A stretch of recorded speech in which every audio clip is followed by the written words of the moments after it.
Hi guys, Samantha from Jessama Tutorials here, and today I'm going to show you a fun technique that's going to be using translucent polymer clay, mica powders and acrylic paint. So you can use any colour mica powders you want. Today I'm going to be going with kind of gold, whites and reds, but again any colour will work.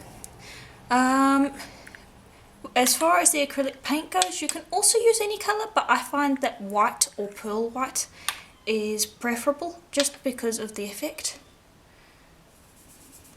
And so all you're going to do is you're just going to take your mica powders. I just want you to swirl them onto the clay, like so. And do it for the whole sheet. And you might be wondering why I haven't trimmed the edges. It's not really necessary, you don't have to with this technique, so I wouldn't bother doing that. But just continue swirling the mica powders on until you've covered the whole piece. There we go. And I'll just lift that up. And there you can see how nice that looks. I want you to flip. And I want you to grab either white or pearl white paint. I'm going to be using pearl white. It gives a nice sheen, but again, you can use pearl white. And you can try this out with different colours of paint. It doesn't necessarily have to be white, but I find that the best results are from either white or pearl white. Okay. And just run that over the surface, getting a somewhat even colour distribution. Doesn't have to be perfect. And then wait for it to dry. It needs to be dry before we move on to the next step. Yeah, so just spread it out and wait for it to dry. There we go. Then we're just going to take that and I'm just going to fold it over just to get started. And if the translucent cracks, that's perfectly fine. This is a very easygoing technique. And I just want you to roll up. Like so. And now I'm going slowly because I'm trying to make sure that there aren't any air bubbles in here, so I'm pinching as I'm doing this. And this is mostly because we have mica powder on here, and mica powder means that the clay doesn't necessarily like to stick to itself, and so you end up with a lot of air bubbles if you're not careful.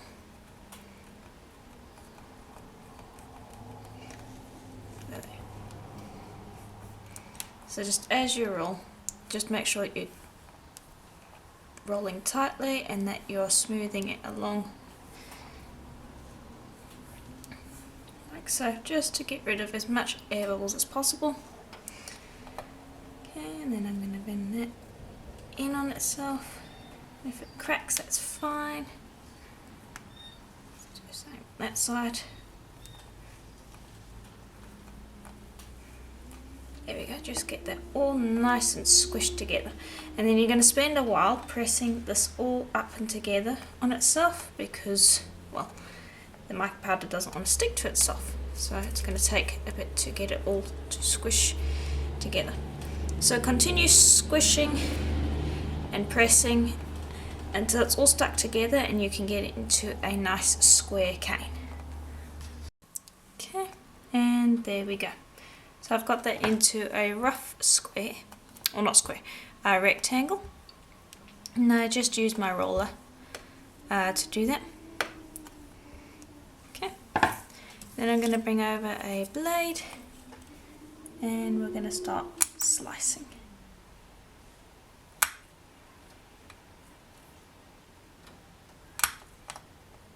And you can see what a nice interesting effect that has. And now the whole point of this is to get a lot of distortion, so while you're busy squishing it together, don't worry if bits fold over onto each other. That is normal and also encouraged. So again, very easy project, very forgiving, so don't feel too worried about getting things exactly right while you're doing it. Okay. Just going to pop these pieces together, and I only need that much, so I'm going to put these to the side and we can use those in a little while. Okay. I'm just going to quickly burnish to get these pieces to stick together, and then I'm going to roll them to get them to distort some more. This is one of those few times where I'd recommend rolling it through the pasta machine, because it's going to distort that pattern and make it look interesting. Okay, and that will have squished those all together. Okay, and I'm just going to press in on the sides. Okay, bring over that paper again, and I'm going to have this sitting between two pieces of paper, that way my roller won't stick to it. And then I'm just going to roll and stretch it. You can also put it through the pasta machine if you want to. It's completely up to you. Okay, and I did end up running that through the pasta machine to get it to stretch quite a bit. And so now I'm going to bring over our mold, and I'm using this one, which is quite nice little Moroccan pattern. And I'm also going to bring over the matching cutters. I'm just going to choose a cutter that is about the size of the mold. Yes, that's about right. And let's see, which piece do I want to take a picture? Oh, not picture.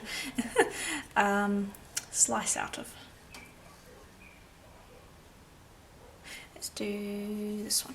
That will work. Okay, and I'm just doing this because then it will be easier to pop it into the mold. Okay, let's move that out of the way.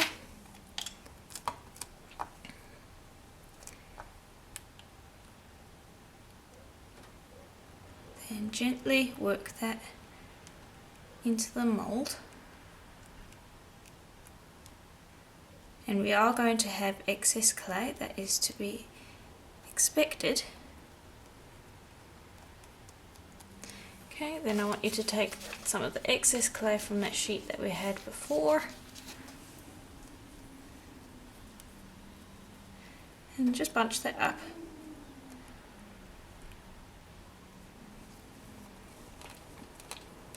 Okay, and I'm just going to use that to fill it in.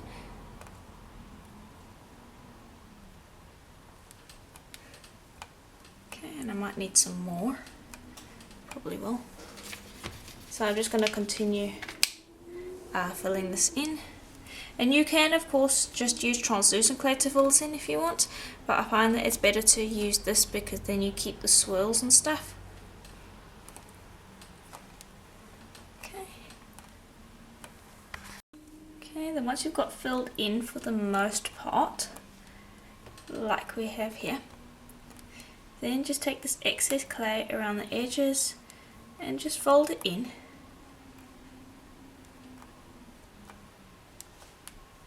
Like so. Okay, and then you can use your roller. And don't be afraid to press down nice and hard on this to get that back smoothed out and to get the clay pressed in. Then just use your blade to trim off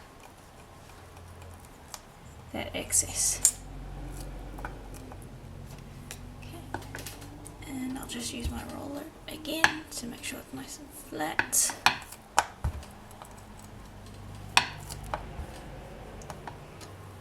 Okay, and I might give it one final pass over to get rid of any excess around the edges. Okay, and then you can look from the front and you can see that that's quite translucent, so you can see how it looks. Okay, and now we are going to gently just loosen it up from all sides and lift it out. And there we go, that's our piece. And I'll just gently brush over the top, and I'm going to use a blade just to trim away what teeny little bits of clay that might be hanging onto the sides. It should not be a lot. There we go.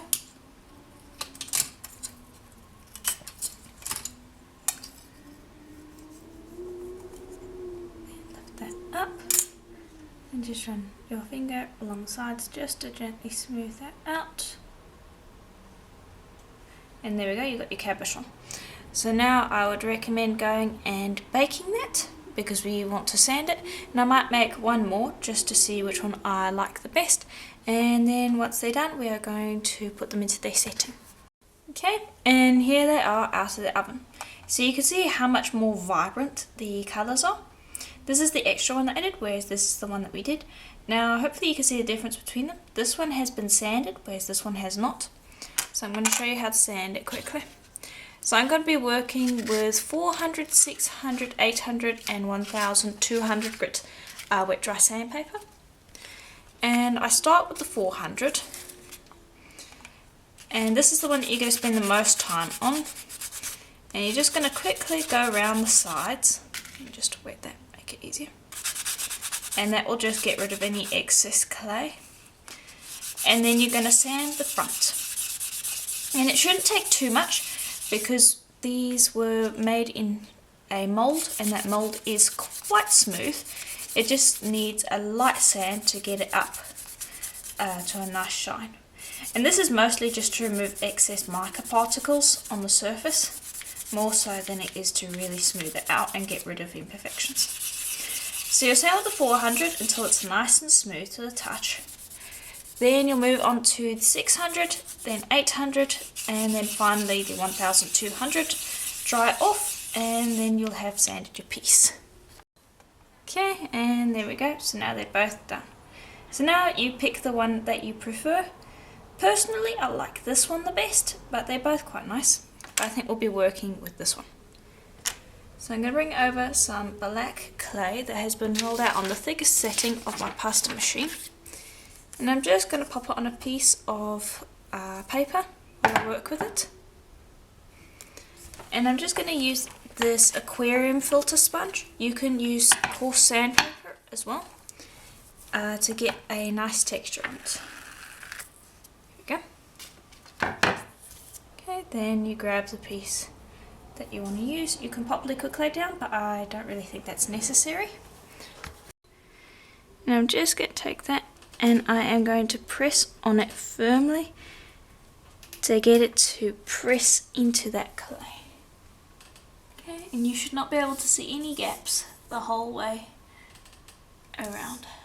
And the reason I'm not putting liquid clay on is because I don't want it leaching out the sides.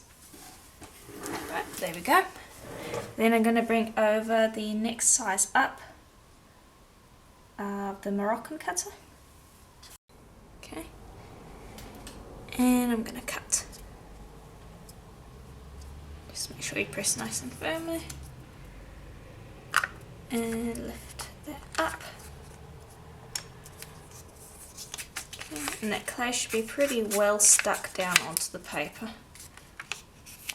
There we go. Just press it down. And you can see I didn't cut through properly over there. So I'll just put this down again. And I'll just make sure that I cut nice and clean the whole way around. Okay, and this is because we're doing it on a piece of paper. So I'm just going to take that and I'm going to get that off. Do the same over there.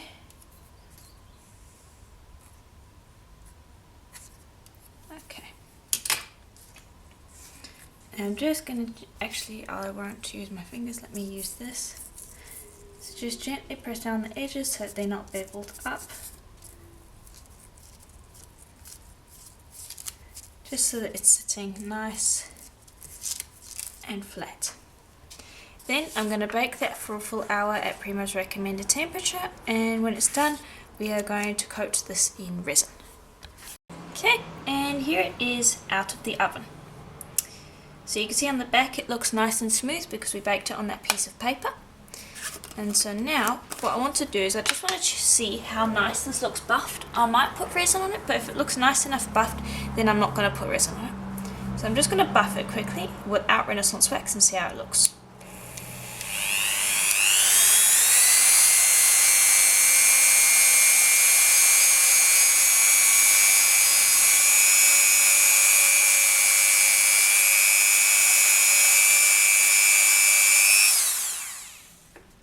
so I can see that that looks quite nice. So I think I am going to forego the resin, and I'm going to just pop some Renaissance wax onto the top of the cabochon, and I'm also going to pop some onto the sides. And now this is not to seal anything, this is just to help bring out a nice shine while we are buffing. Okay, so now I'm going to buff, and we'll see how that looks.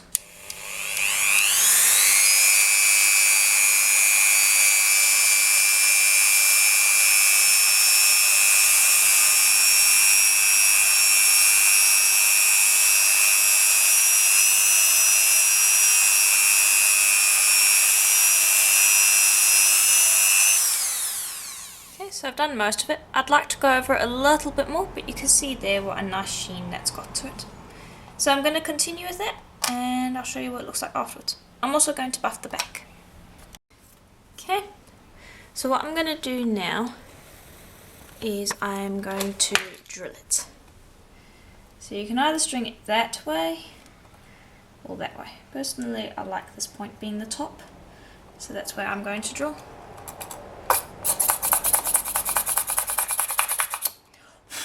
Go.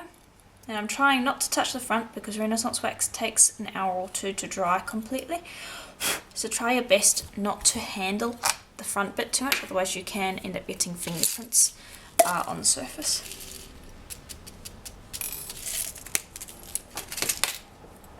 Okay, then I'm just going to take a jump ring and attach that to the bail on one of my already made necklaces. So you can see there, that's already made. And I've shown many times in previous tutorials how to make these necklaces. So if you want to have a look, you can go back and have a look at some of my previous YouTube tutorials. But yeah, that's basically it. Very simple, very easy.